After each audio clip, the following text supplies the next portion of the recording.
Bien, bonsoir à tous. Merci d'être venus aussi massivement. Regardez nos enfants qui, je l'espère, vont vous offrir, enfin je l'espère, j'en suis convaincu, vont vous offrir un spectacle digne de ce nom autour des mathématiques et de la magie. Maestro, musique.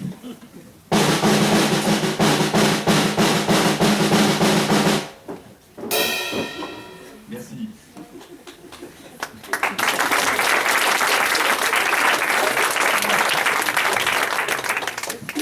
Bien, nous allons ouvrir cette soirée par un tour de magie présenté par Jeanne, qui ouvre le ballet, autour des dominos.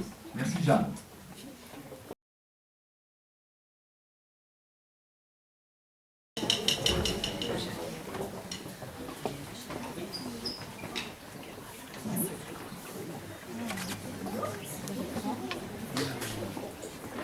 Au cours de ce tour, je vais essayer de deviner les deux noms inscrits sur un des dominos sans le regarder. Donc je vais avoir besoin d'une personne en physique. On va participer ce soir.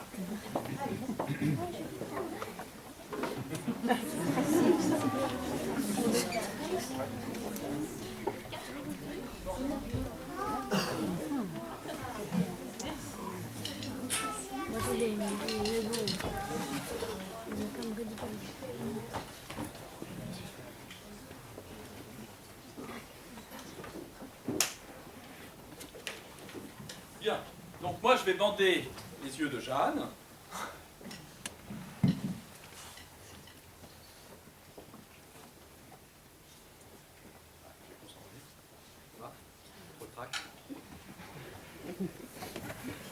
Alors, choisissez un domino au hasard.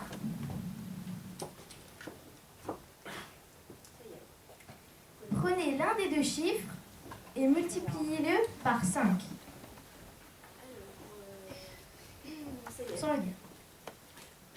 Rajoutez 7.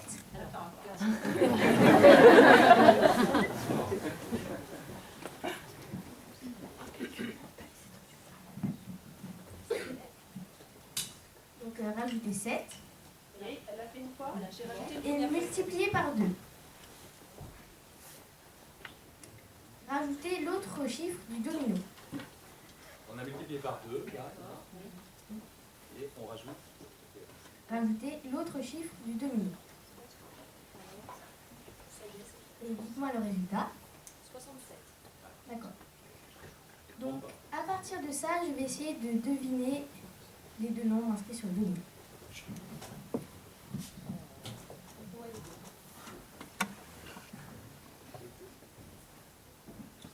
Concentre-toi, Jeanne.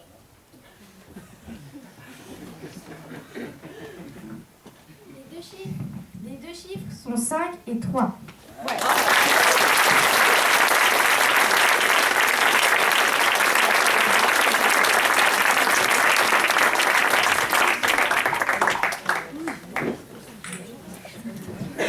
Bien écoutez, on ne pouvait pas espérer plus magnifique ouverture de cette soirée Mathémagie. Merci infiniment Jeanne, merci madame de nous avoir prêté main force.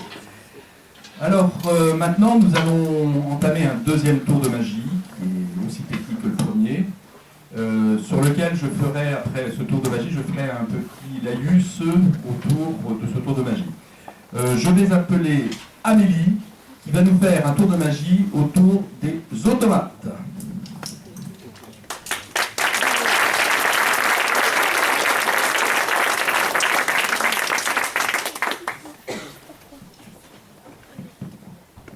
Alors, je vous présente le tour des 4 verres. Pour ce tour, je vais avoir besoin d'un volontaire.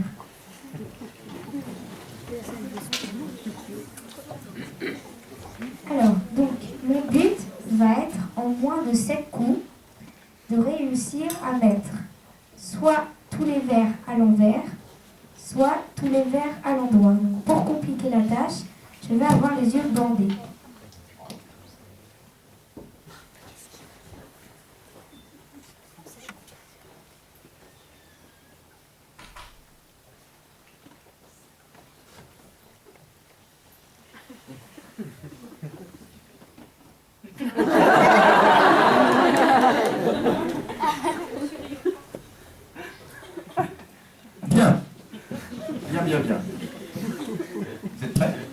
Alors, tout le monde a compris la consigne? Non, on n'en a pas parlé. Donc, voilà la consigne. Donc, Amélie va être capable de mettre les 4 verres dans le même sens en moins de 7 coups. Alors, les coups possibles sont les suivants. Alors, je vais répéter plusieurs fois la consigne parce que c'est relativement compliqué à retenir la première fois. Donc, vous aurez droit de retourner 2 verres. D'accord? Alors, 2 verres, soit sur une diagonale, d'accord, de votre choix, par exemple celle-ci, je remets dans la situation initiale, ou bien choisir cette diagonale, et tac, ok? Première chose, si Amélie nous dit, voilà, choisissez la diagonale de votre choix et retournez les 2 verres sur la diagonale de votre choix. Okay. Ou bien, Amélie proposera de retourner 2 verres sur un côté de votre choix.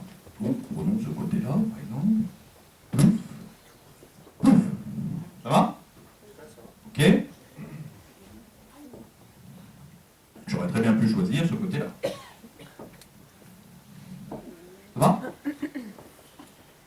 Ou bien Amélie vous proposera de retourner un verre de votre choix. Donc, un choix.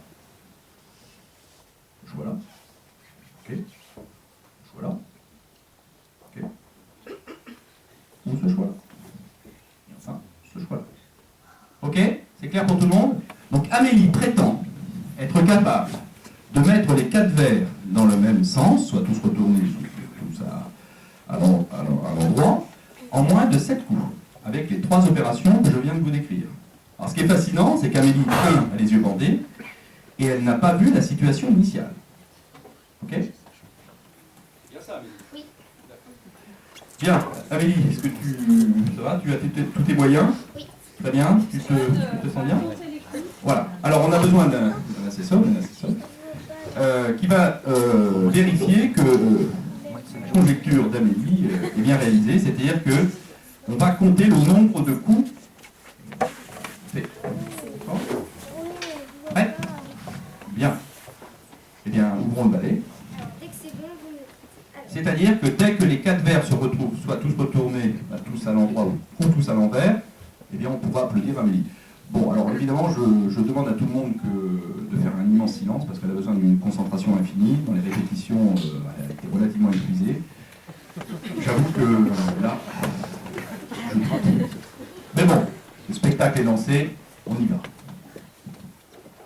Alors, vous allez retourner 2 verres sur une des diagonales. 2 verres sur une des diagonales de votre choix. Parfait, l'opération vient d'être exécutée.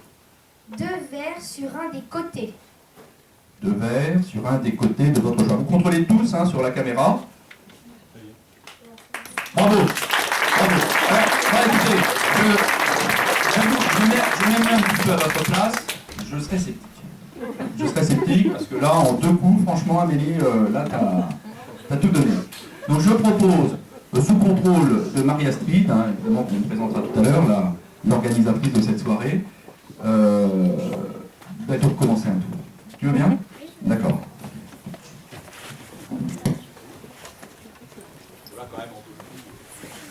Mais On peut essayer de contrer Amélie, essayer de faire en sorte que ça n'arrive jamais. D'accord? Tout à l'endroit, tout à l'envers. Bien. Je propose. Comment c'est votre Serge. Je propose à Serge de mettre la configuration qu'il souhaite initiale, sans que Amélie. Ça, ça. Elle est très forte quand même. Pas mal. Amélie, attention, la barre est haute. Amélie, attention. Alors, vous allez retourner 2 verres sur la diagonale, sur une des diagonales. 2 verres sur une diagonale de votre choix. L'opération est menée avec brio. 2 verres sur un des côtés. 2 verres sur un des côtés. Attention, la personne est en train de vous contrer, Amélie. Attention, concentrez-vous. 2 verres sur une des diagonales. 2 verres sur une des diagonales de votre choix. Un seul verre.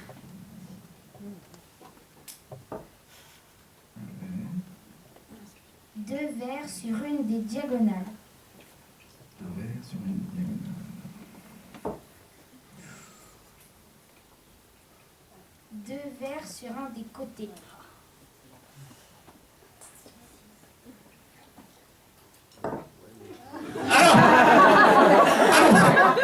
Bravo,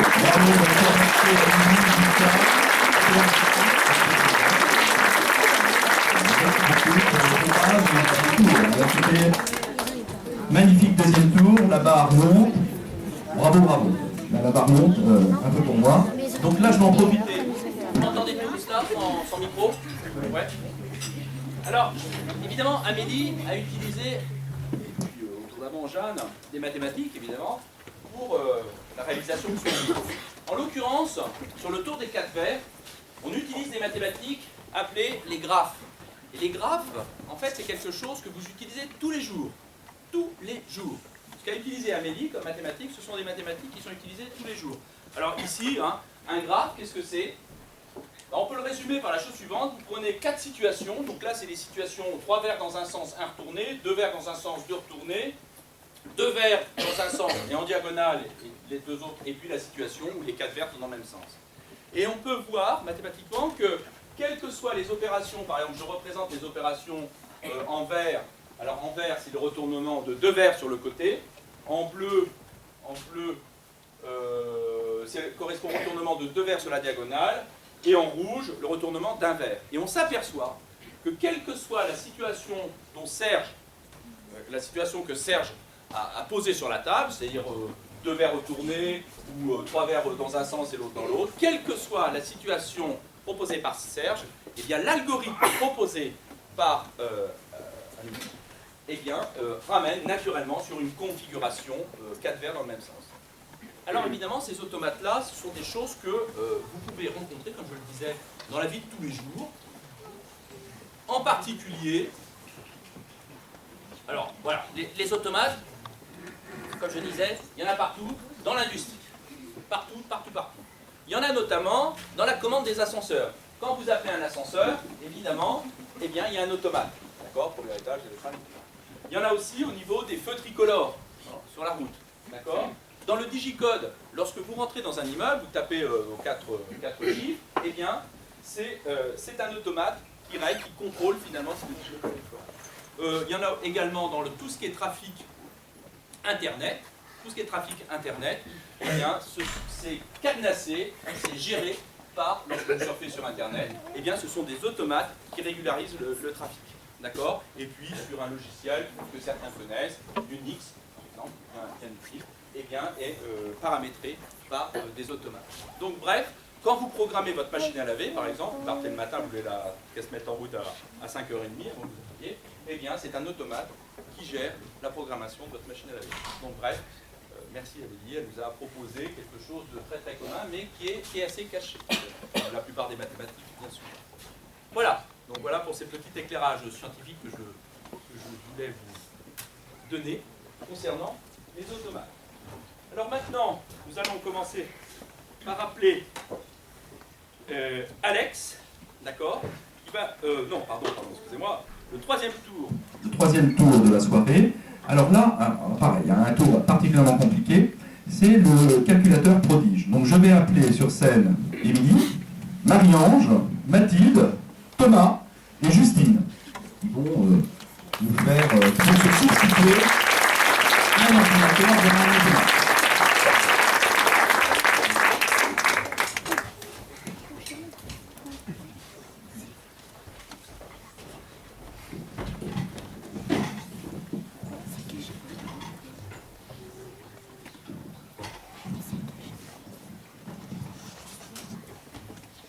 Mesdames et messieurs, voici Émilie, la calculatrice prodige.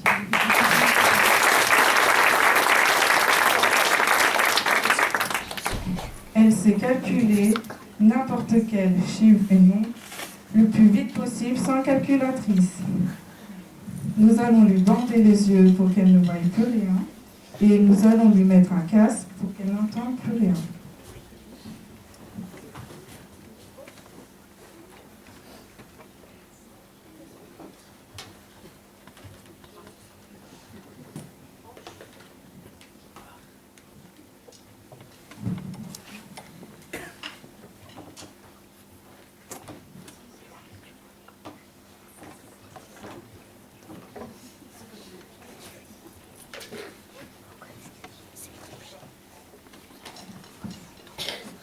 dans le public voudrait mettre deux nombres à 5 chiffres?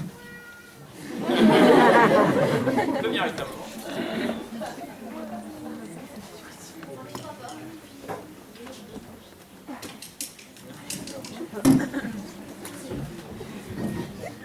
Comment elle s'appelle cette charmante jeune fille?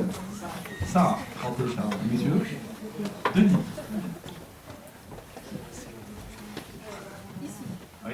Approchez-vous de mon. Deux nombres à 5 chiffres, l'un en dessous de l'autre.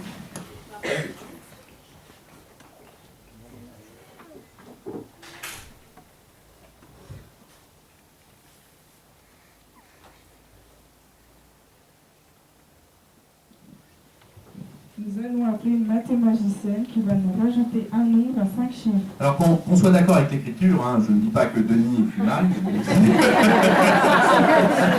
D'accord. Donc, pour nos étudiants, donc, je lis, hein, première diagonale.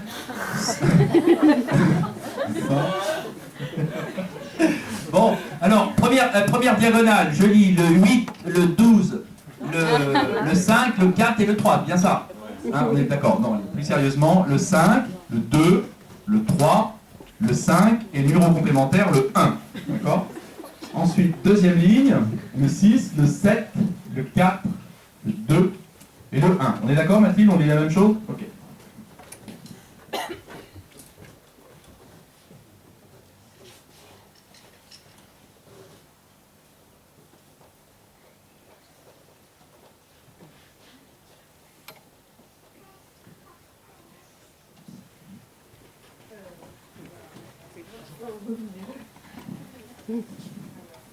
Mettez un nombre à 5 chiffres.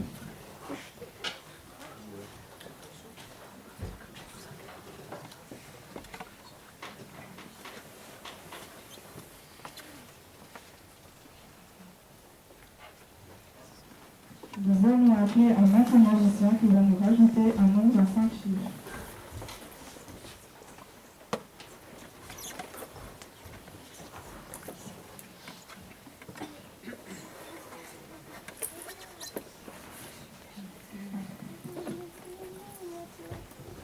Nous allons enlever le casque et le bandeau à Émilie. Vous pouvez sortir vos calculatrices et vos portables, car Émilie va calculer le calcul, la somme des 5 nombres, plus vite que vous. Voilà. Alors, Dans un but d'équité totale, vous pouvez commencer à sortir vos applications sur vos portables, vos calculettes, vos machines à boules, si vous avez. Et dès que vous êtes prêts, je lance mon calculateur prodige. Attention, dans les starting blocks. Donc c'est quand même une jolie addition. Hein. D'accord? Donc quand je vois certains commencer à pianoter, hop, c'est parti. Allez, Émilie, concentre-toi. Tu étais endormi? Oui. Attention, attention. L'homme contre l'ordinateur. J'y tiens beaucoup. Top, terminé. Ah ben, attendez. Oh. Élève de Marie-Astrid Bézard. Attention, ne chôme pas. Vous occupez, bien disposé.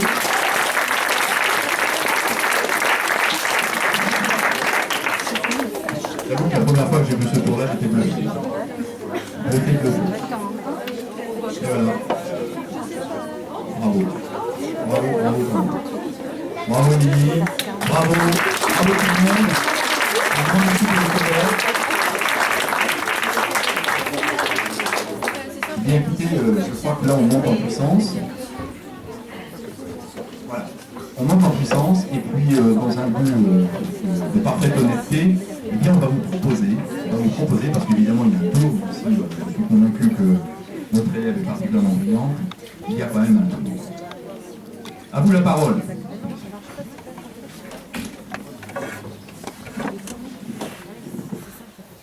Donc Justine va partager avec vous le secret de ce cours. On ne croit pas pour tous. Émilie n'est malheureusement pas une calculatrice prodige. Elle a utilisé le secret de ce tour. nos mathématiciens n'ont pas mis leur nombre au hasard.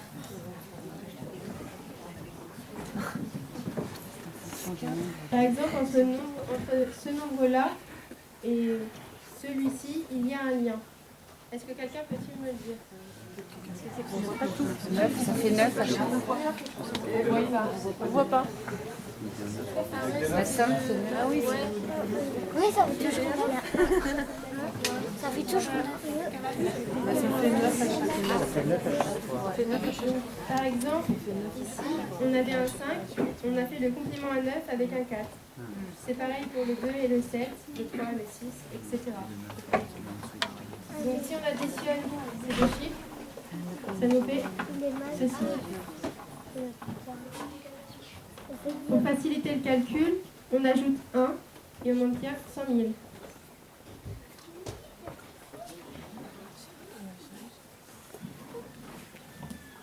La même chose a été faite entre le nombre 2 et le dernier. Celui-ci et celui-ci.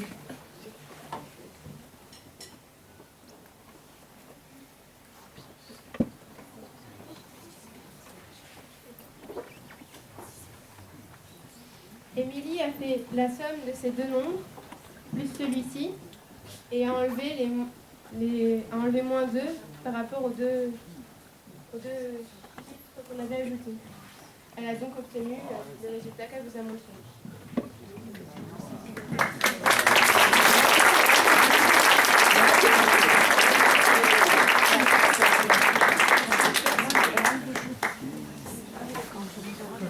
Bravo, un grand merci. Bien. Quatrième tour de la soirée. Un tour qui nous est très cher, nous autres mathématiciens, dans l'opération Passage, qu'on vous présentera à la fin de cette soirée. Il est 3 tas de cartes. D'accord? Donc je vais appeler Alex, et pas son Harley Davidson, mais sa Chevrolet, qui va venir sur scène. Alex, avec sa coccinelle.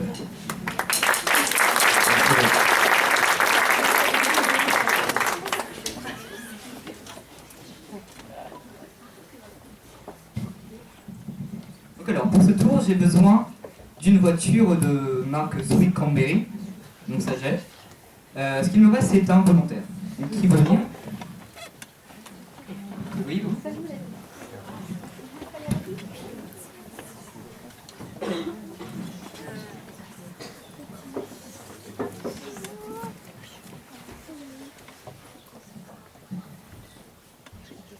Bonjour, comment vous appelez-vous? Enchanté. Alors je vais vous demander de prendre le jeu de cartes et de le mélanger. Et de regarder, voir s'il n'est pas truqué, s'il n'y a rien à vendre. Bah, la confiance règne.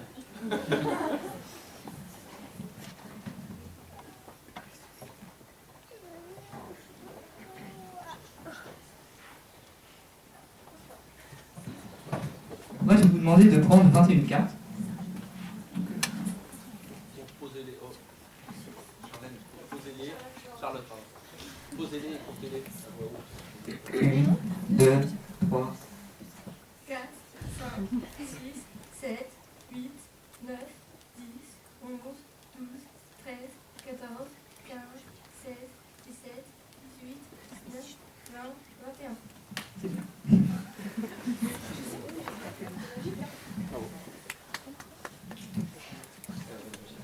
Donc après ça, je vais faire 3 colonnes avec ces 21 cartes. Donc ça passe 7 cartes dans chaque colonne. Donc, voilà, je fais 3 colonnes. Et pendant que je fais ça... Non, j'ai oublié quelque chose. Je vais vous demander d'abord de choisir une carte parmi celles-là. Compliqué. C'est pas compliqué là. C'est bon? Alors, attendez. Non, fermez, tournez-vous.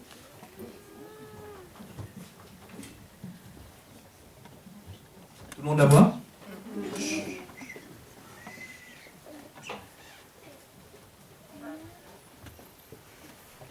C'est bon. Donc je vais faire 3 colonnes de cartes. Voilà, 3 colonnes.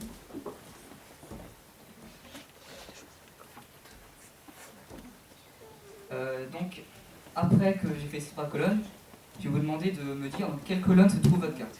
Donc, Ouais, attendez. Dans quelle colonne se trouve votre net? La première. Celle-là. C'est cette colonne. D'accord. Voilà, je vais recommencer pour compliquer encore un peu la tâche.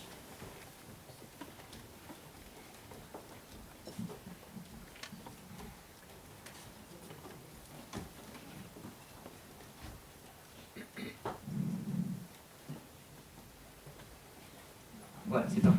Donc, redites-moi dans quelle colonne elle est. C'est suspect. Je vais vous demander de le refaire. Donc là, je vais disposer mes cartes en fleurs. Précisez, tulipe, marguerite.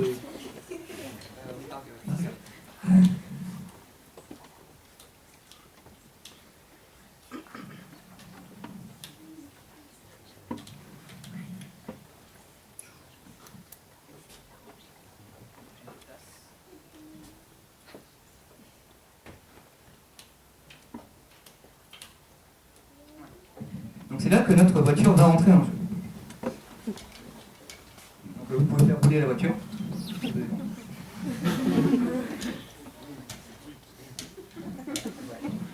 Voiture normale. Donc là, je la fais rouler. Et je vous demandais de mettre votre main sur la voiture et de la faire avancer. Jusqu'à ce qu'elle s'arrête. Non. Pas comme ça. Deux ascenseurs. Pas forcément. Pas forcé. Ben, je force pas là. Commencez. Là, tout doucement. Plus doucement. Voilà.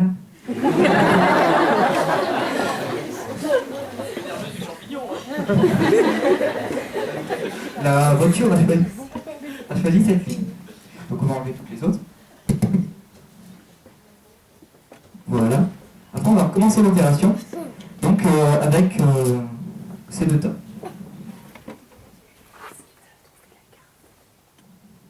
Elle s'est arrêtée là. Donc là on va continuer encore plus fort en mettant les cartes comme ça. Donc je vais vous demander de recommencer. C'est arrêté entre les deux, donc c'est pas trop encore. Voilà, donc on recommence.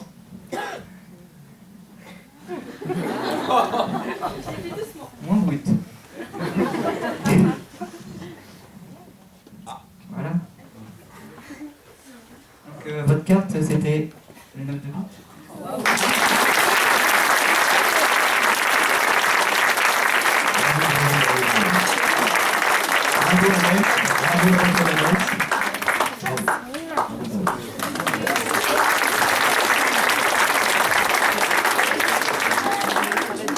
Voiture magique, tout ça. Bien, alors maintenant on va faire un tour de magie particulièrement dangereux et audacieux. Donc je vais demander aux âmes sensibles de soit fermer les yeux ou de sortir de la salle. Il s'agit du 5e tour, là où Marie-Astrid nous fait prendre un risque infini. Mais bon, le programme étant imprimé, on n'échappera pas. Donc il s'agit du 5e tour.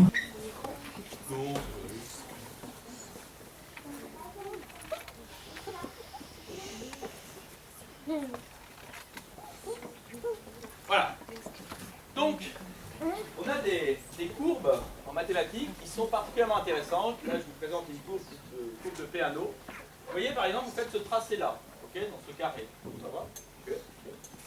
Problème? Vous brisez. Et puis maintenant, je fais ce tracé-là. Donc, ça remplit un petit peu plus le carré. Et puis, évidemment, je commence à affiner. J'affine. Donc, j'obtiens cette courbe-là. Et puis imaginez que je puisse faire ce procédé plusieurs fois, un certain nombre de fois, même un très très grand nombre de fois. Et bien on se dit voilà, c'est une courbe, mais elle remplit mon carré. Donc vous voyez la distinction entre R et périmètre pour certaines courbes, d'accord, pour certaines situations géométriques est particulièrement délicate à traiter. Okay, une autre façon de voir les choses, c'est celle des signes flottants dans le temps. Prenez un triangle équilatéral et imaginez sur chaque arête, je coupe l'arête en 3. D'ailleurs, couper un segment en 3, on pourra en parler ce soir pour le temps, mais c'est quand même quelque chose de difficile. Donc imaginez, je coupe l'arête en 3, et là, le segment du milieu, je le fais disparaître, et je fais un petit triangle équilatéral. D'accord? De longueur, un tiers. D'accord? Je fais la même opération ici. J'obtiens cette figure-là. Vous voyez tous? Maintenant, rebelote. Je prends ce petit segment-là, ok? Je le coupe en 3, celle du milieu, eh ben, au diable, et je fais un petit triangle équilatéral. D'accord? Je réitère l'opération ici, j'obtiens ce petit triangle-là. D'accord?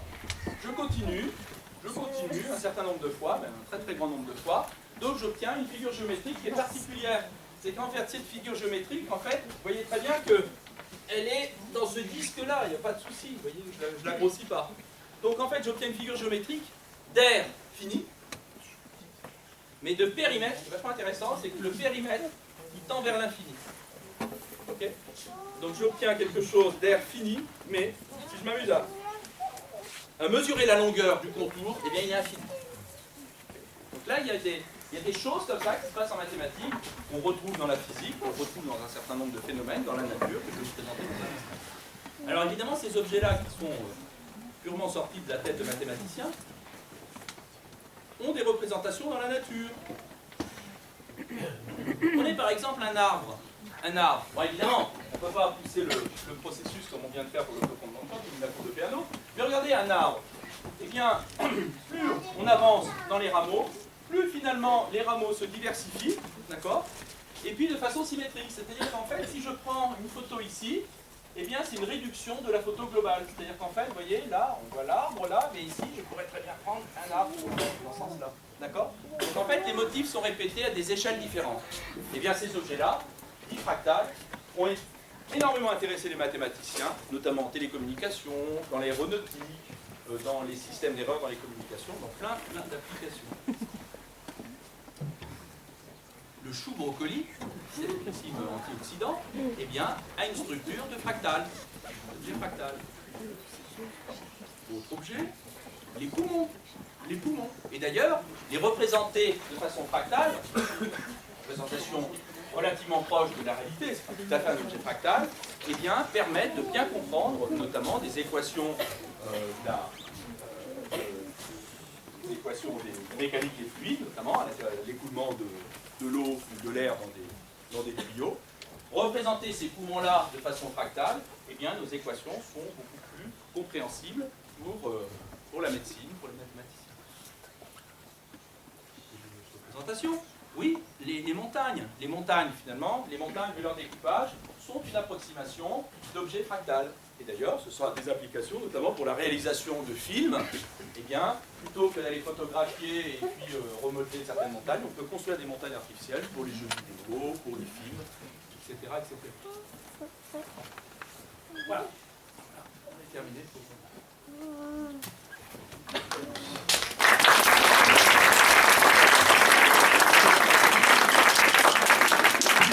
Bien. Ah bah je vois que le tour numéro 6, c'est à moi de jouer. Alors là, je vous demande beaucoup de compassion, parce que répétition, ça ne marche pas toujours. Donc là, je vais vous proposer un tour de magie qui utilise évidemment la géométrie. Vous savez, la géométrie en mathématiques, c'est comme l'arithmétique. La géométrie, évidemment, c'est bien, on dit que c'est la reine des mathématiques, mais en fait, j'en suis particulièrement convaincu. En géométrie, on peut faire vraiment de très belles choses, même si j'ai un spécialiste d'arithmétique dans la salle, on peut faire de l'arithmétique sur la géométrie. Donc je vais vous proposer ce soir un petit tour qui utilise de la géométrie. Alors c'est le tour du veston. Alors je vais demander à quelqu'un qui va m'accompagner parce que je ne suis pas toujours sûr de mon coup. Merci de votre aide.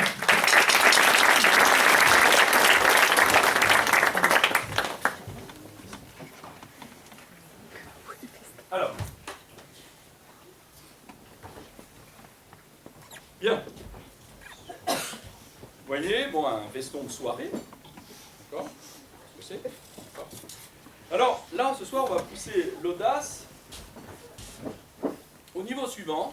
Je vais passer le veston. Alors, évidemment, je peux le faire passer. C'est pas un veston truqué, hein, regardez bien. Il ne se détache pas, les coutures sont correctes, c'est de la soie. Ok. D'accord? Voilà.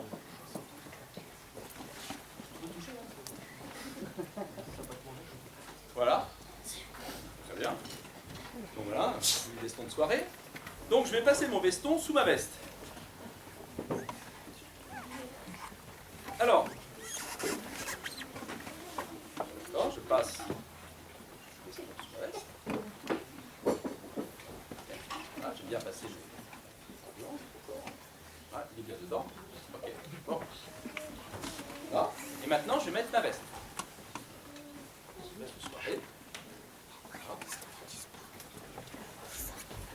On va. Je ne bouge pas, j'ai bien ma veste sur mon veston. Et je prétends enlever mon veston sans enlever ma veste. D'accord? On y va? Alors, sans rien déchirer, hein, évidemment, je ne recolle pas, je ne bouge pas, non, sans rien. Alors évidemment, c'est un exercice de contorsionniste, mais en fait, on utilise une branche des mathématiques qui s'appelle la topologie. Alors, on y va?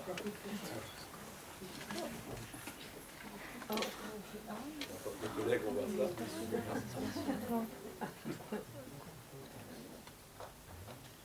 Pas enlever le veston. On va.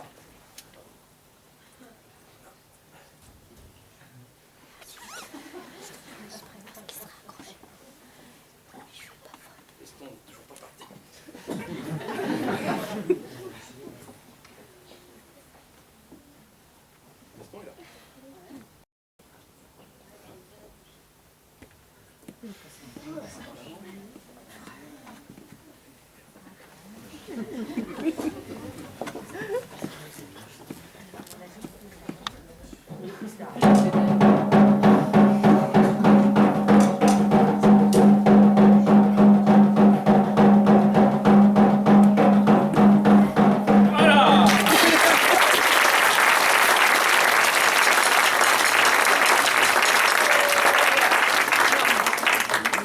Alors en fait, ce tour de magie utilise des propriétés de classification en géométrie.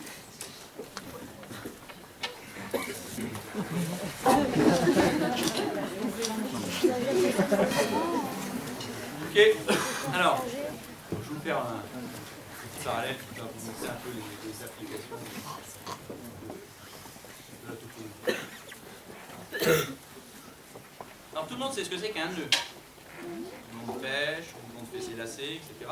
Alors moi je vais vous parler de nœuds un peu spéciaux. Alors, tout le monde a entendu parler, l'ADN, je dirais de l'ADN à la théorie des nœuds. Alors vous savez que l'ADN c'est une espèce de spirale, c'est deux brins, d'accord, qui sont spiralés. Sur lesquels on a des nucléotides qui sont déposés, qui sont les fondamentaux de nous-mêmes, d'accord, de notre structure physiologique. Okay. Donc, à chaque personne, on a une ADN particulière bien à nous, d'accord, ce qui est bien utilisé actuellement par la police scientifique, par des gens savants qui essayent finalement de classifier un certain nombre de genres, de pathologies, etc. Alors, ce qui est intéressant,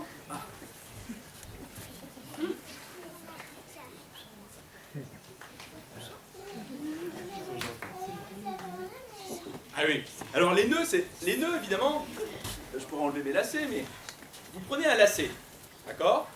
Vous faites un nœud, mais ce n'est pas vraiment un vrai nœud, parce que vous pouvez le défaire. Imaginez maintenant, vous prenez un lacet, vous coupez, vous passez en dessous, vous recollez, là vous allez faire un vrai nœud. Vous ne pourrez jamais le défaire.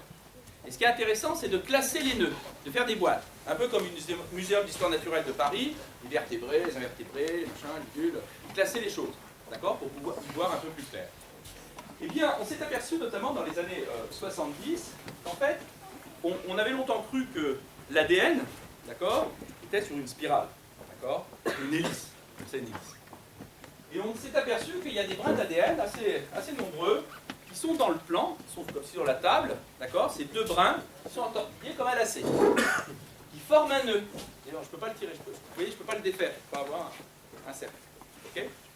Et donc, on sait, les biologistes savent que l'activité des enzymes, vous savez, ces petits trucs là qui permettent à nous de faire notre digestion convenablement, les enzymes, ça casse de la structure moléculaire. Et notamment, il peut y avoir une activité enzymatique, ok, qui va casser un brin d'ADN, d'accord, et qui va, quelques heures après, quelques mois après, recoller le brin d'ADN. Donc changer la structure du nœud de l'ADN. Ok. Et les savants biologistes savent que l'activité enzymatique autour d'un brin d'ADN est liée à l'activité de l'ADN pour donner des informations aux cellules à côté. D'accord? C'est-à-dire que l'ADN, quand elle va donner son information à des cellules autour, elle a une forme bien particulière, c'est-à-dire qu'elle a une activité enzymatique bien particulière. Donc nous, si on arrive, les mathématiciens, à bien connaître la structure, classer les nœuds, on dira, tiens, ce nœud-là, oh là, ce nœud-là, il a telle forme, donc telle activité enzymatique, donc telle conséquence dans la passation du patrimoine génétique d'une cellule à l'autre. Okay. Donc là, il y a toute une théorie, il y a tout un travail qui est fait par les mathématiciens en collaboration avec les biologistes sur la théorie des nœuds. Vous voyez, par exemple, voilà.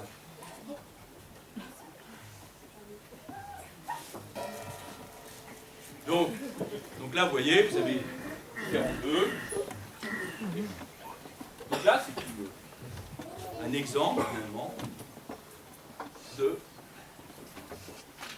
des recherches aux frontières, j'ai terminé là-dessus, les recherches aux frontières entre mathématiques des nœuds et biologie moléculaire sont loin d'être épuisées actuellement, parce que finalement, la classification des nœuds, même s'il y a un certain nombre d'avancées, eh bien, il reste encore énormément de choses. Je pense qu'encore vos enfants, s'ils font des études en mathématiques, eh bien, ils pourront encore travailler, ont encore plein de choses à trouver ici.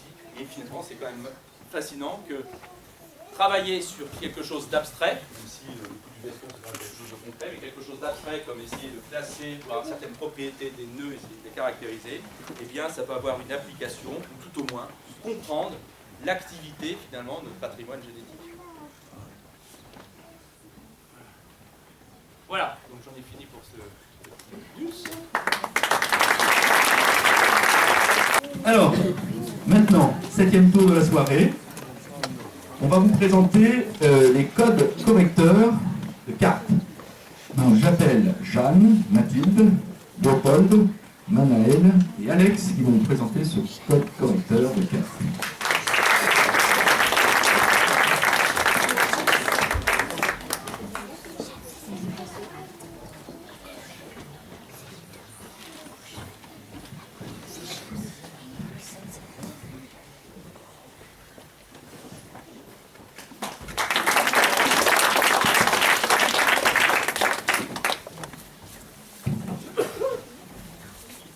Donc pour ce tour, nous avons besoin d'un volontaire dans la salle.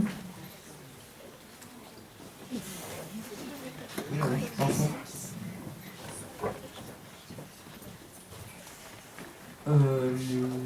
cartes...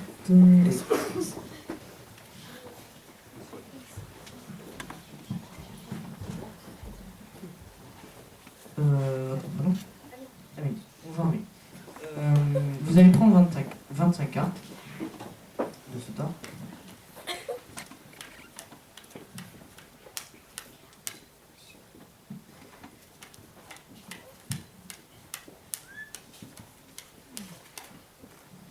Merci. Vous allez les disposer en carré, en haut à gauche. Carré 5 par 5.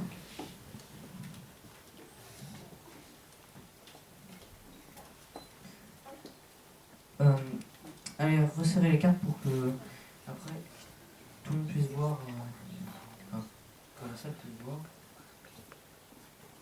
ce qui va se passer.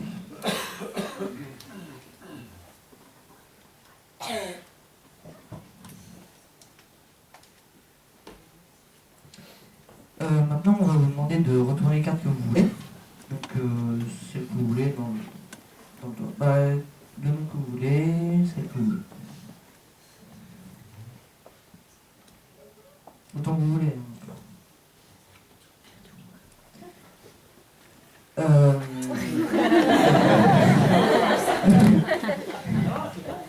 Et maintenant, vous allez en choisir une. Par exemple, vous en choisissez une dans tout le paquet. Donc, par exemple, une retournée, vous la retournez, vous la regardez. Vous la regardez vous seul. Vous devez savoir, tout seul devez savoir truquer la carte et montrer à la caméra.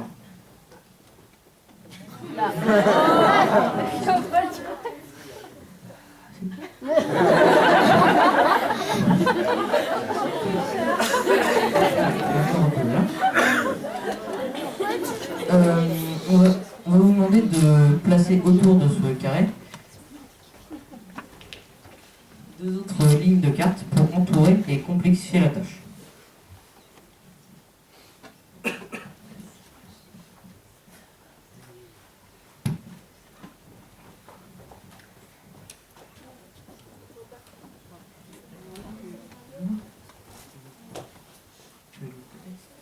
Parce que là, vous ne voyez pas ce qu'il fait.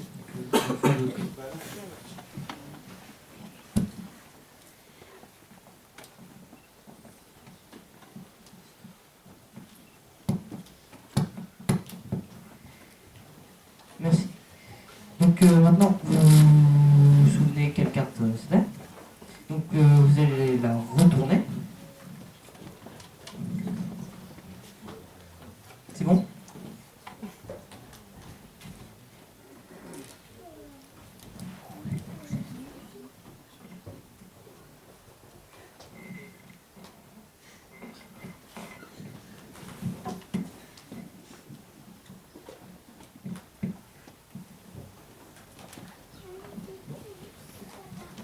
Maintenant, on va demander aux mathématiciens grâce... on va demander à Jeanne et Mathilde de chercher la carte qui a été retournée.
Quelqu'un émet des ondes négatives.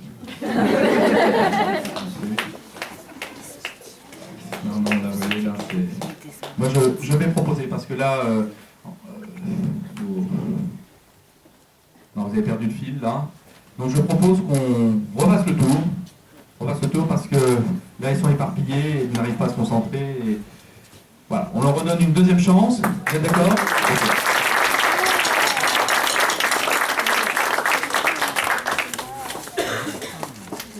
On garde la même équipe.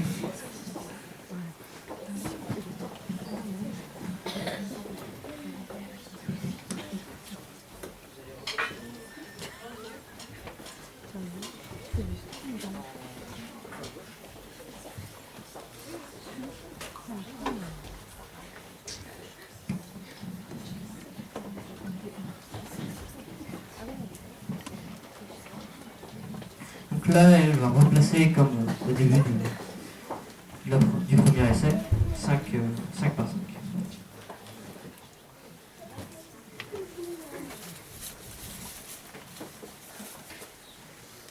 Non, c'est bon.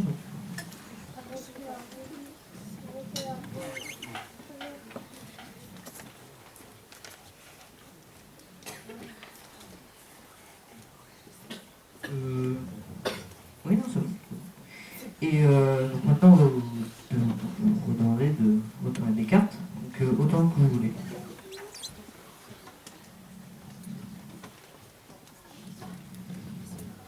Vous pouvez toutes les retourner comme aucune.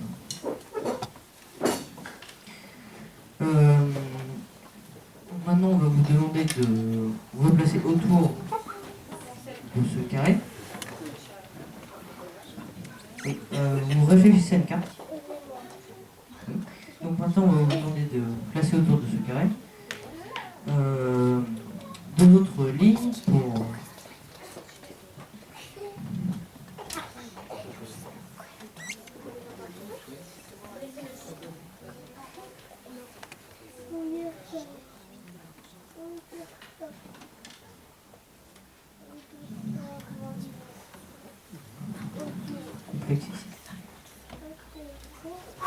Voilà. Donc maintenant, on va vous demander de retourner la carte que vous avez choisie.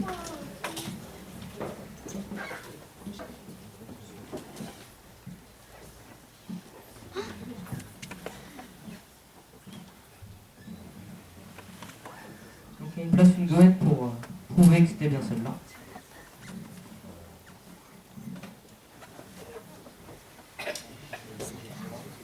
Vous la retournez bien la carte.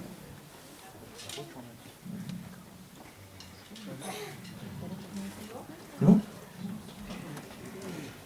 Donc maintenant on va demander aux mathématiciens de venir, qui avaient les yeux bandés donc qui n'ont rien vu, de venir trouver la carte qui a été retournée.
Non, il ne faut pas perdre patience. Vous savez, ce silence-là, ça me rappelle un film très populaire. C'était L'aile ou la cuisse. Quand deux fineuses perdent le bout. Il finit par le retrouver.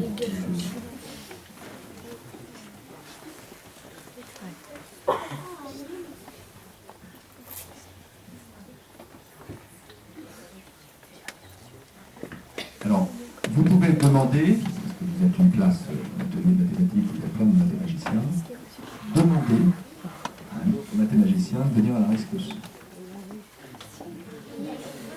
Ils ont vu? Bah oui, ils ont vu la carte. Ah! Ah oui? Bon, est-ce que vous êtes d'accord que... Ouais?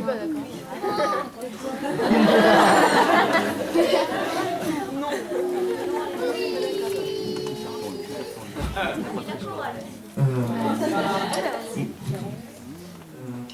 je pense que la carte est sur cette ligne et que celle-là. Ouais.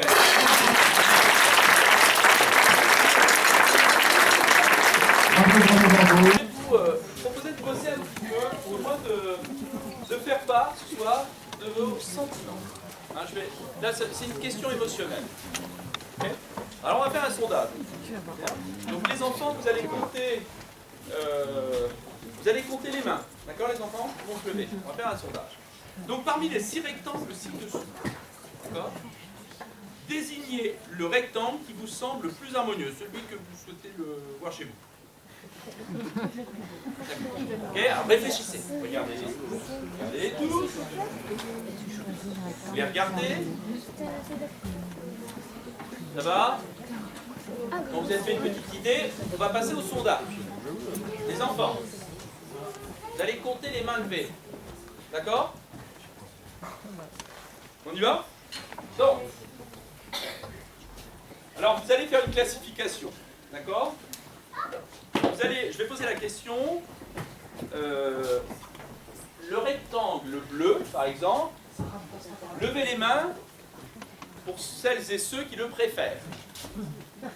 Alors, 1, 2, 3, 4, 5, 6, 7. On est d'accord, les enfants? Quelqu'un repère le nom pour les rectangles bleus? 7. Ah. Le rouge. Le rouge, qui préfère le rouge?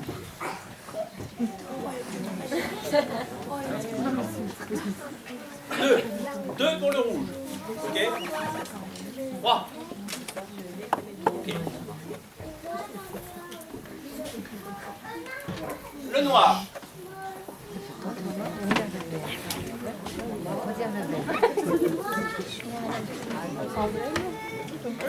Alors 1, 2, 3, 4, 5, 6, 7, 8, 9, 10, 11, 12, 13, 14, 15, 16, 17, 18, 19.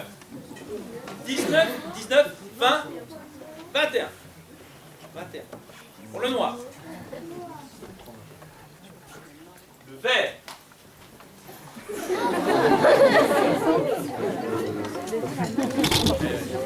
Incroyable. Ah ouais. Facile. Mais c'est le bien en effet. Et c'est incroyable. Vous vous rendez compte, c'est ça qui est joli. Le contribuum de l'espèce humaine, dans les sentiments, dans la culture, dans la technologie, dans celle-ci, c'est véritable, c'est véritable. Le sentiment que là vous avez vu ce soir, c'est un sentiment qui a été partagé depuis la nuit des temps, depuis l'Antiquité. Depuis l'Antiquité, les gens avaient les mêmes sentiments. C'est-à-dire qu'en fait, ce que votre cerveau vous a procuré comme joie ce soir, je peux vous dire qu'à l'époque de Ptolémée, dans l'Antiquité, les gens ont eu le même sentiment. Vous pouvez vous réjouir de marcher sur des traces émotionnelles, intellectuelles. Fascinant, ça. Fascinant. Fascinant. Ça, Internet, rien. Okay. C'est fascinant. Eh bien, en fait, pourquoi? On est tous fait pareil. Eh bien, pourquoi? Bien, évidemment, quand on prend un rectangle, d'accord, eh bien on peut le diviser en un certain nombre de carrés, de rectangles, disons qu'on peut faire un certain nombre de divisions. Ok? Donc ici, par exemple, eh bien, je prends un rectangle et je dessine un carré. Ça va? Ok, ok? Vous y êtes tous? Alors, ce qui est très intéressant, c'est que j'appelle grand L la longueur de mon rectangle et petit l. Eh bien, je vais dire que c'est un rectangle d'or, autrement dit un rectangle harmonieux, vous voyez, c'est quasiment l'unanimité, à la condition sine qua non que la grande longueur sur la plus petite longueur, eh bien, soit égale à un nombre précis, dit le nombre d'or, de 5. D'accord? Fascinant, ça. Ok? Fascinant. Et donc, mais attendez, ce nombre-là, donc dès l'instant, si vous avez un rectangle qui a certaines proportions, dites harmonieuses, lié au nombre d'or, eh bien, ce rectangle-là est très proche de la sensibilité unique. Alors, plus terre à terre, alors vous allez nous dire pourquoi finalement les suites de Fibonacci font-ils conducteurs par rapport au tour précédent. On va y venir. Et dans l'application, finalement, vous avez un certain nombre d'objets quotidiens qui finalement font intervenir le nombre d'heures. Vous prenez votre carte bleue, par exemple, et bien là, la propriété, elle a plusieurs propriétés. Tout d'abord, si vous faites le rapport des longueurs, c'est le nombre d'or. D'accord. C'est pas vous. En fait, les banques, à mon avis, c'est pas anodin, pourquoi ils ont fait ça. C'est-à-dire qu'en fait, quand vous la sortez, ça vous fait plaisir de la sortir. Et une façon de voir, sans faire du codage, une façon de voir si une carte est compatible, tout au moins est correcte. Vous prenez deux cartes, ok, et bien si vous en mettez une verticale, et bien vous avez ces trois points-là qui sont alignés. Une façon de vérifier qu'un triangle, enfin qu'un rectangle, vérifie les proportions du nombre d'or. Okay. Alors pourquoi notre mascotte, pourquoi Fibonacci, pourquoi tout ça, pourquoi nous... Bien, les petits lapins, d'accord? Regardez bien, on prend un couple de lapins, d'accord? Bien le premier mois, ils vont faire des petits lapins, d'accord? Ok? Mais les petits lapins, enfin le deuxième mois, il y a un certain temps pour faire des lapins, ils atteignent un âge suffisamment mature. Donc la première portée, les enfants, d'accord?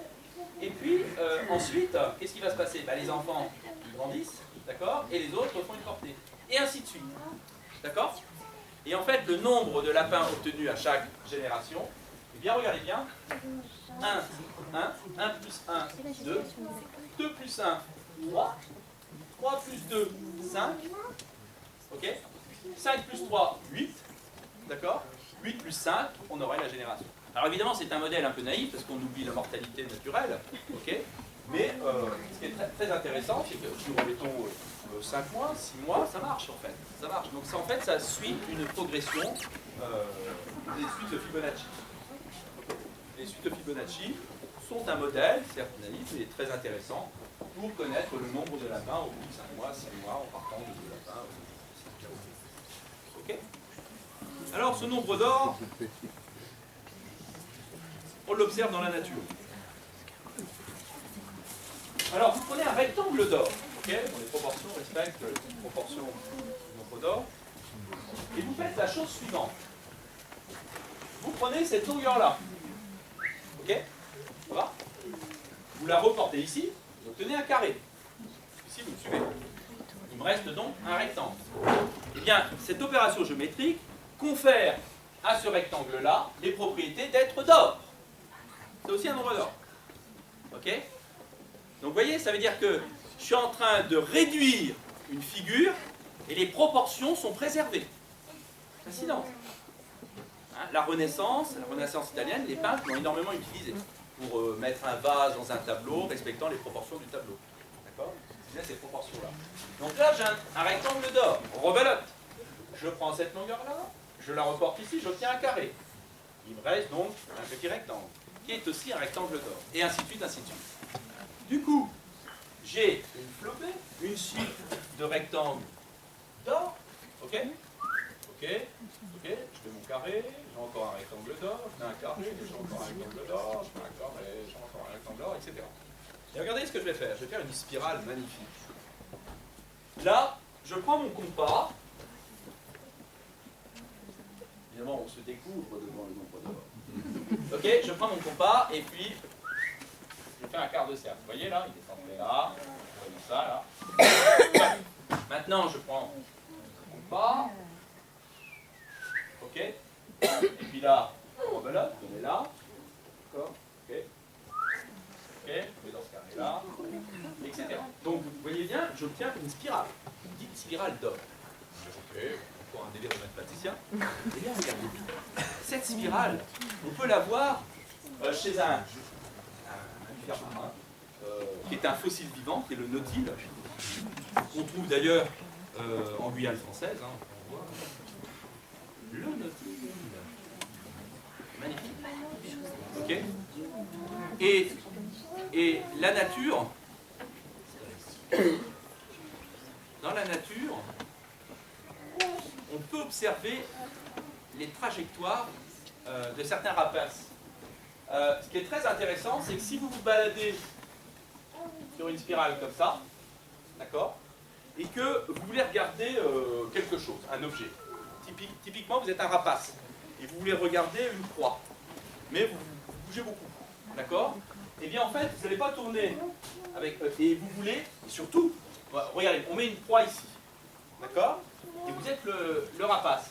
Eh bien, en fait, si vous prenez cette trajectoire-là, bien évidemment, vous allez arriver sur votre proie. Mais ce qui est très intéressant, c'est que, en étant sur cette trajectoire-là, vous voyez toujours votre proie sous le même angle. D'accord? Vous la voyez toujours sous le même angle, quelle que soit la façon de tourner. Donc ça, c'est fascinant. Donc ça, on peut l'observer dans la trajectoire de certains rapaces. Ok? Et donc, on la voit aussi chez notre méthyle. Et également, on peut voir, alors là c'est le nombre d'heures qui est caché, mais si vous voulez, si vous prenez la fleur de tournesol, ok, la fleur de tournesol, si vous la regardez, vous voyez un certain nombre de spirales qui tournent dans ce sens-là, et d'autres comme ça. Ok?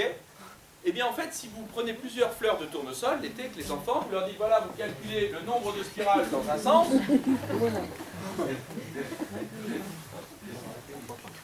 et le nombre de spirales dans un autre sens, et bien ça vous donne 2 termes consécutifs de la suite de Fibonacci. Fascinant. C'est fascinant ça. Pareil pour les pommes de pin. Pommes de pin, pareil. Vous amusez à compter, vous trouvez des termes consécutifs de la suite de Fibonacci. Et en fait, tout ça c'est une explication de la nature accomplie, parce que pour grossir, eh bien, pour garder les proportions, c'est-à-dire d'échange de carbone avec l'air, etc., évidemment, la nature eh bien, essaye de garder un certain nombre de proportions. Et donc, garder des proportions en s'agrandissant ou en diminuant, eh bien, c'est jouer avec le nombre d'or.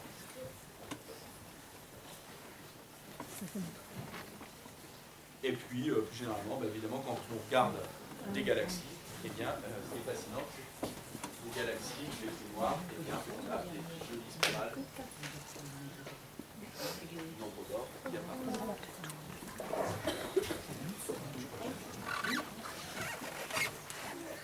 Ouais.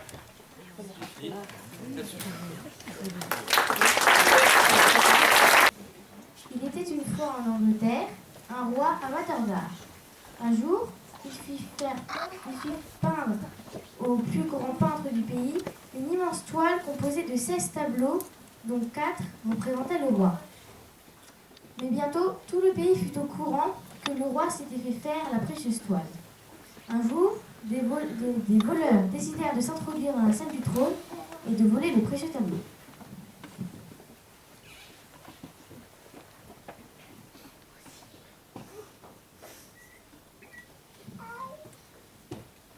Donc, c'est le tableau.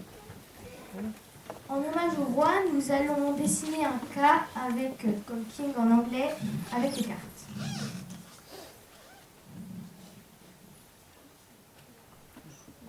C'est à l'envers. Si on tourne la tête, on va.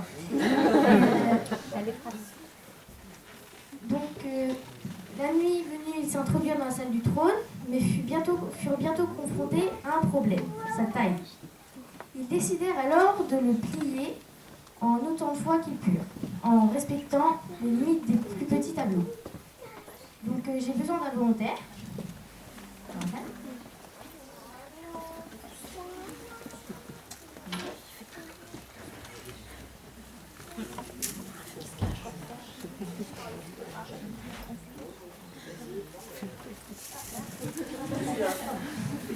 Alors vous êtes le voleur, vous êtes un des voleurs. Et donc vous allez plier le tableau. Donc vous pouvez le plier, donc voilà, comme vous faites là, vous pouvez Au milieu. Voilà.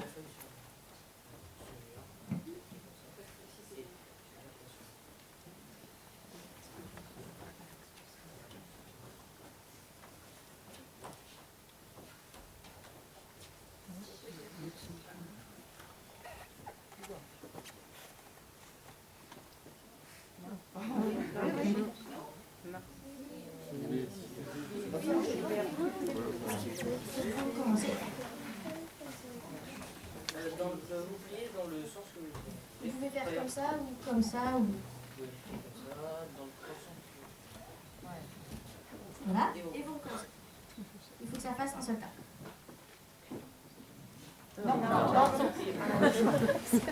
Mais pendant les préparatifs, la police était arrivée. Et quand elle ouvrit le coffre où était placé le tableau, telle ne fut pas la surprise quand ils découvrirent que les 4 rois étaient retournés comme les mieux accusés des voleurs de lumière.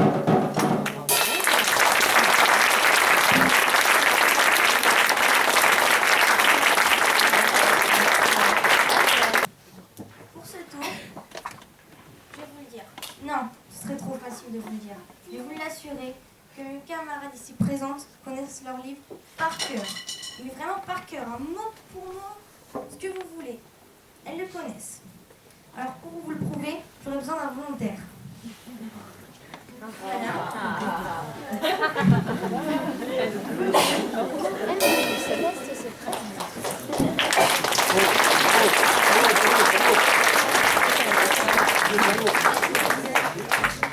faut pas compter, hein. Si.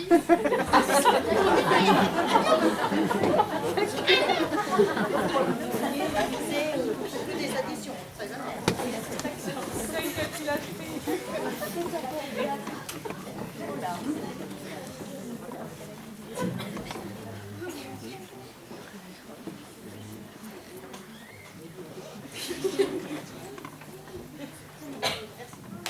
Alors, je vais vous demander d'écrire un nombre à 3 chiffres. Mais, je veux vous demander juste qu'entre le premier nombre et le troisième chiffre, il y ait juste 2 d'écart. Vous avez compris?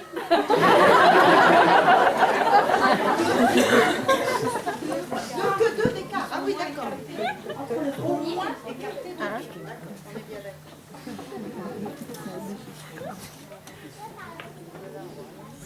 Ça. Tout le monde va?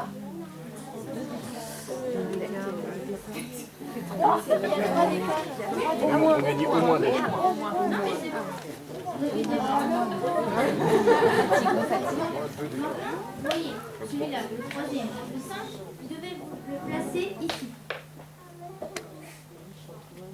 Non, Aloïs. Vous l'écrivez à l'envers.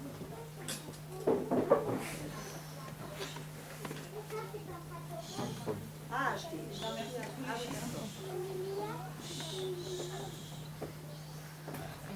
Comme on a pu le comprendre, vous êtes un peu fâché avec les maths.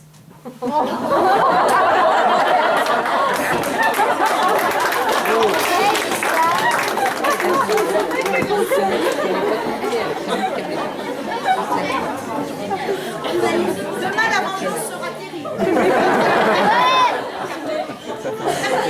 Faire 835 à 538. Aïe, aïe, aïe, c'est bon.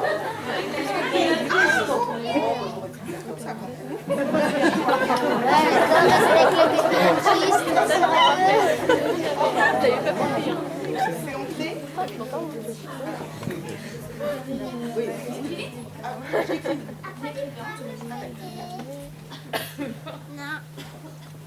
Vous allez faire comme au début, vous allez inverser.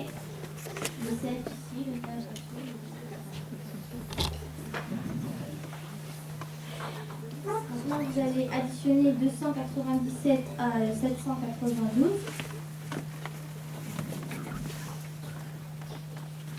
Alors, vous obtenez un résultat. Ben oui.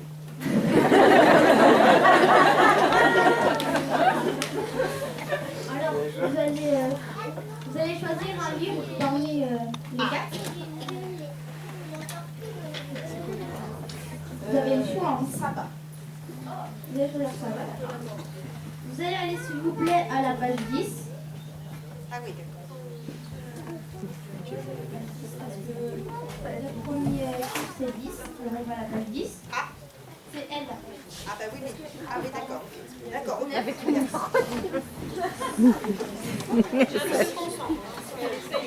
elle se concentre parce que... À la page 10 mentalement. Vous allez aller, s'il vous plaît, à la ligne 8.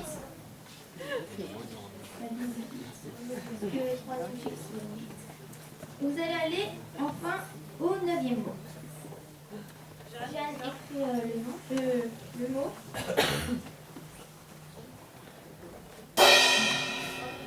Ah ouais, c'est ça.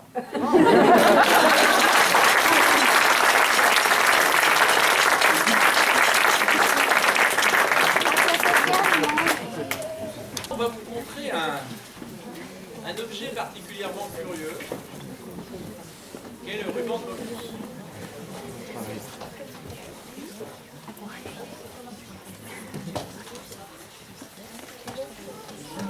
Alors,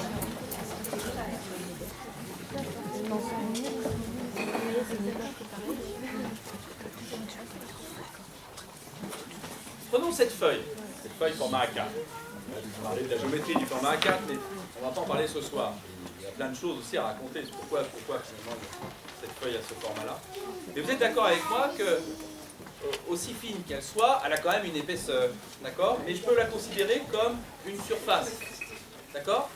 Imaginez que je sois un petit bonhomme, une fourmi, d'accord? Une fourmi me promenant sur la feuille. Ok? Vous voyez? Elle va arriver là. Et là, à croire qu'elle a côtoyé les Gaulois, elle se dit, bah voilà, ici il n'y a plus rien. D'accord? C'est le bout du monde. D'accord? Elle arrive là, c'est le bout du monde. Elle ne pourra pas aller sur l'autre côté sans traverser en quelque sorte l'épaisseur de la feuille. On est d'accord? Donc en fait, on dit que cet objet-là, cette surface-là, d'accord? Eh bien, c'est une surface qui a un côté intérieur et un côté extérieur. Elle a deux côtés. D'accord? Eh bien, là, on va vous présenter un objet assez curieux, qui est le ruban de Mobius. Le ruban de Mobius, vous prenez un objet assez curieux. D'accord? On prend, désolé ma restrite, pas un manque de respect au programme, mais... Donc je prends un ruban, évidemment je pourrais faire, d'accord, cet objet-là. Mais regardez bien, je vais compliquer la chose. Je fais ça et je... Vous voyez? Ça va? D'accord? Et puis je scotche. J'obtiens un objet assez fascinant. Le ruban de Mobius. Regardez bien. Je fais un demi-tour. Là, ici, un très joli dessin. Eh bien, ça rappelle un peu le mouvement perpétuel, une fourmi qui se promène, ok? Alors, je vais demander à votre jeune homme, ici présent sur l'estrade, de prendre le ruban et de le couper en deux. Alors, tu vas montrer. Alors, voilà, conjecture, vas-y tranquillement, qu'est-ce qui va se passer? Vas-y, peux faire. Qu'est-ce qui va se passer? Top, top! Parce qu'ils vont attendre, tu vas le faire, ils vont pas répondre à ma question. Qu'est-ce qui va se passer? Ouais. Ouais, vas-y. Deux anneaux? Ouais, tout à fait. Parfait. Je vais vous montrer deux anneaux. Ok. D'accord, d'accord. Donc en fait, il y a un petit peu de zoologie dans les rubans de Mobius. Vous pouvez, là je vous ai présenté un ruban, celui-ci, où j'ai fait un demi-tour, ok? Et si je prends un ruban et je fais deux demi-tours, qu'est-ce que j'obtiens? Ah ouais, la même chose. Donc en fait, si je fais trois demi-tours, j'obtiens aussi un ruban de Mobius, de cette forme-là, 9 demi-tours, et j'obtiens... Dernier tour. Vous allez simplement couper. Alors là, j'ai un anneau vert, un anneau bleu. D'accord? Donc l'anneau vert, là, ils ont déjà commencé parce qu'on va le faire dans l'entraînement. Vous allez le couper en deux, tout simplement, mais entièrement. D'accord? Donc il y a un moment où ça va couper la partie commune, pas de problème. Et vous faites la même chose avec le deuxième anneau, le violet. Et essayez d'imaginer encore une fois que vous allez obtenir. Donc on coupe en plein milieu le premier anneau entièrement. Et on fait la même chose avec le deuxième.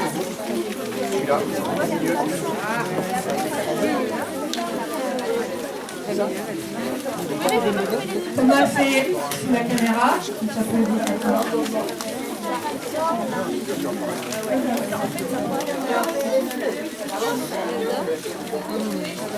Vous avez coupé un premier anneau, vous coupez le deuxième ensuite.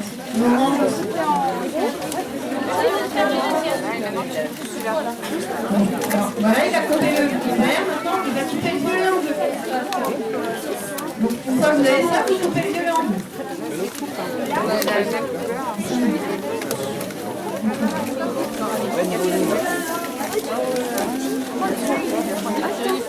C'est moi, c'est pas trop dur.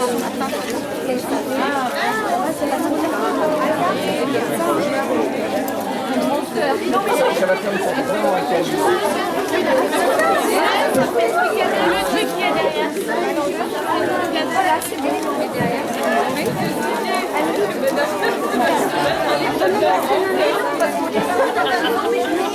Et là, normalement, vous allez tous venir sur même. C'est pour ça qu'il y en a qui sont profs et d'autres à l'administration. Elle n'a pas entendu, c'est bon.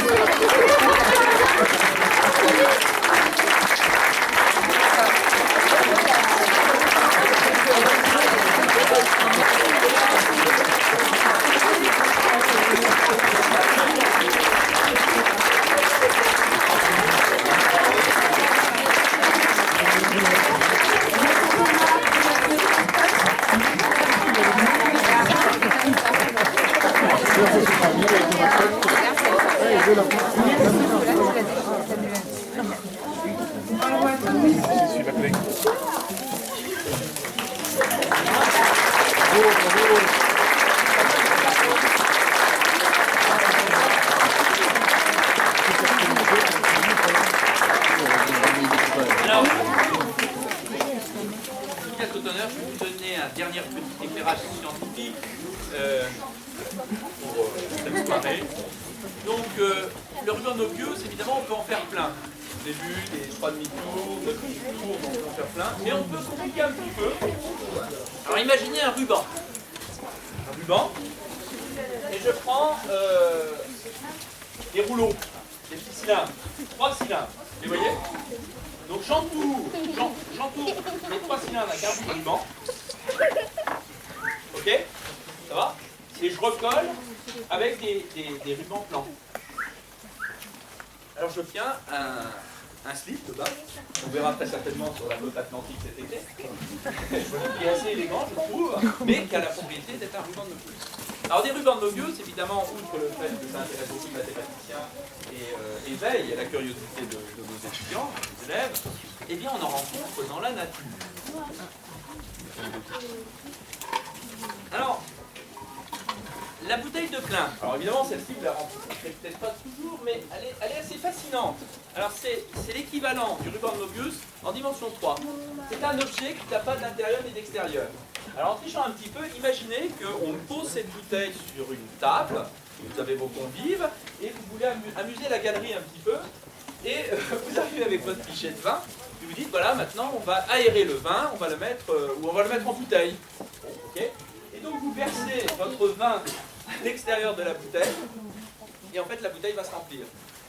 En fait c'est une surface qui n'a pas d'intérieur ni d'extérieur. Donc imaginez le vin là qui coule dessous, tac tac tac, ok, là, il rentre à l'intérieur et remplit l'intérieur de la bouteille. D'accord, c'est une surface très particulière. Alors j'ai une simulation qui fait le mariage entre 2 rubans de Mobius. Oui, vous allez voir, le mariage entre 2 rubans de Mobius et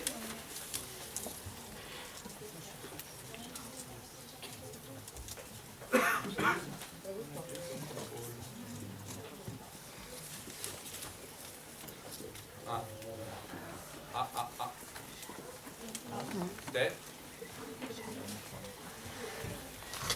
Charles.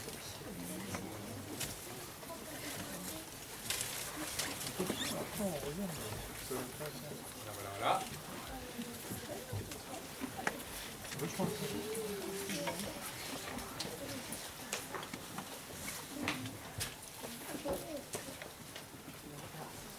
Alors on va y aller.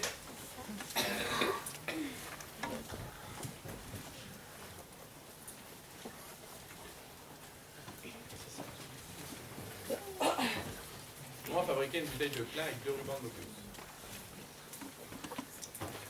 Parfait.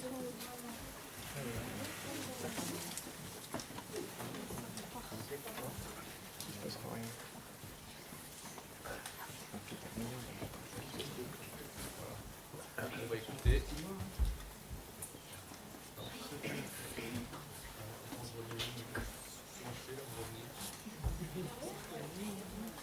Voilà, donc vous écoutez, ça marche pas, la connexion, tout ça.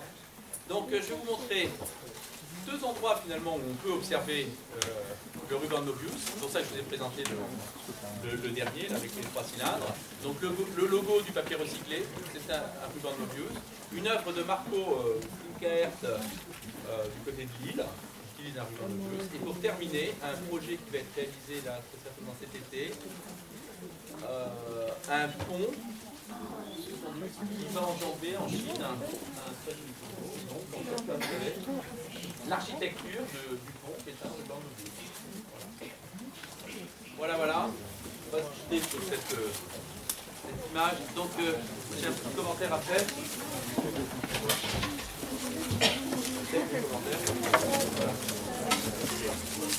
Et évidemment, vous connaissez toute l'équipe pédagogique du Collège Saint-Exupéry. Et moi, je suis arrivé finalement, bon, j'avais déjà entendu parler de Marie Astrid, parce que je connais du monde à l'Université d'Orléans. Mais moi, j'ai véritablement travaillé avec elle depuis septembre-octobre de cette année. Et donc, pour moi, ça a été un magnifique plaisir de venir rencontrer le principal, toute l'équipe pédagogique du Collège Saint-Exupéry. C'est un très très grand plaisir pour moi.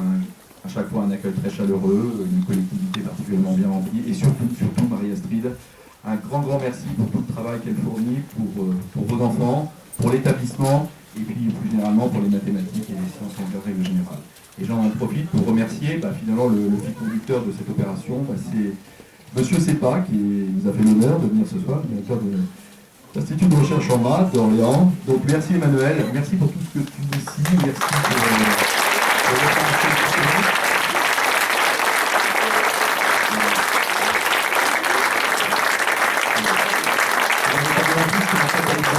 C'est un ami personnel à la famille, donc un grand merci Manu pour tout ce que tu as fait, c'est super important.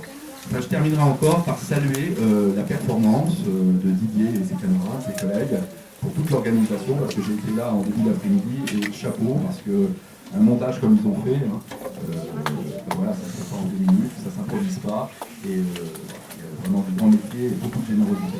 Je terminerai par remercier les enfants.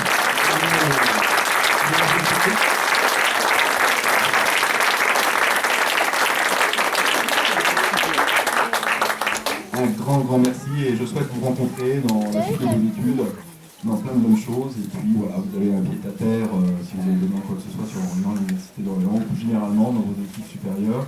Voilà, vous avez une porte chez qui frapper. Ce sera un grand plaisir de répondre à vos questions et de vous donner un petit coup de main. A très bientôt à tous. Je vais vous